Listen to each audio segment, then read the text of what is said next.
सुप्रभात विद्यार्थी मित्रों। आज हम आपको समास का जो छठा जो है पढ़ाएंगे। छठा समास जो है बहुब्रीहि समास। तो बहुब्रीहि समास की परिभाषा मैं आपको सबसे पहले बता रहा हूँ कि जिस समास में दोनों पद यानी पूर्व पद और उत्तर पद यानी पहला पद और अंतिम पद दोनों में से एक भी क्या प्रधान नहीं होता है, यानी गौण होते हैं। इसकी जगह तीसरा पद जो होता है प्रधान होता है, यानी कोई और प्रधान होता है। यानी हमेशा समास में क्या होता है, दो ही पद होता है, पूर्व पद और उत्तर पद। लेकिन इसमें कहने का मतलब है कि जिस समास में न तो पहला पद प्रधान है न तो दूसरा प्रधान है, बल्कि यह तीसरी ओर जो इंगित करता है, कहीं और और हमको दर्शाता है, तो ऐसे समास को हम कहते हैं बहुब्रीहि समास कहते हैं। इसमें पूर्व पद और आपका उत्तर पद दोनों क्या है, गौण होते हैं। जैसे आपका हो गया लंबोदर, यानी लंबोदर माने है यानी लंबा है, लंब धन अब हो जाएगा लंब धन उदर। लंब माने लंबा, उदर माने पेट। तो न तो लंबा क्या है, यहाँ पर लंबा धन उदर हो जाएगा तो आपका कर्मधारा हो जाता है। विशेषण उसमें कहते हैं, विशेष्य और विशेषण। तो यहाँ पर क्या है कि न तो आपका लंबा यहाँ पर विशेषण है, सॉरी न तो लंबा यहाँ पर आपको क्या है मुख्य लंबा आपका प्रधान है, और न तो क्या है यहाँ पर उदर। बल्कि यह लंबोदर जो है एक तीसरे को कहा जाता है, गणेश जी को कहा जाता है। यानी लंबा है उदर जिसका, अर्थात गणेश, यानी गणेश जी को ही लंबोदर के नाम से इनको संबोधित किया जाता है। तो यह तीसरा जो पद होता है वह गणेश होते हैं। तीसरा जो हो गया, दूसरा हो गया नीलकंठ, यानी नीलधन कंठ, यानी नीला है कंठ जिसका, अर्थात शिव जी। यानी भगवान शंकर यानी शिव ही हैं जिनका कंठ जो नीला है, इसलिए उनको नीलकंठ कहा जाता है और दूसरे को नीलकंठ से संबोधित नहीं। भले उनका कोई नाम रख दिया हो लेकिन उनको नीलकंठ नहीं कहेंगे। इसके बाद है हंस वाहिनी, यानी हंस धर वाहिनी, यानी हंस है जिसका वाहन, यानी सरस्वती, सरस्वती का वाहन जो है हंस है, इसलिए हंस वाहिनी उनको कहा जाता है। विद्या पाड़ी, यानी विद्या फिर हो जाएगा धन पाड़ी, यानी जिसके हाथ में बीड़ा हो यानी पुस्तक हो, तो इस तरह कहा जाता है। सरस्वती को कहा जाता है बीड़ा पाड़ी, यानी जिसके हाथ में है जिसकी बीड़ा।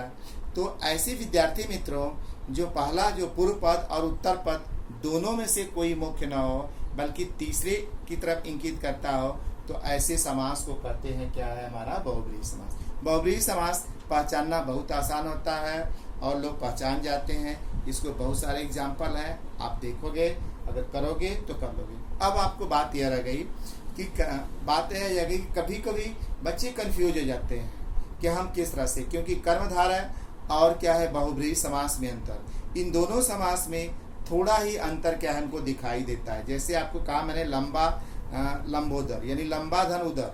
तो ये लंबा, ये उदर माने पेट होता है, उदर की यहाँ पे विशेषता की गई है, यानी उदर जो है विशेष्य है और लंबा जो है आपका विशेषण है।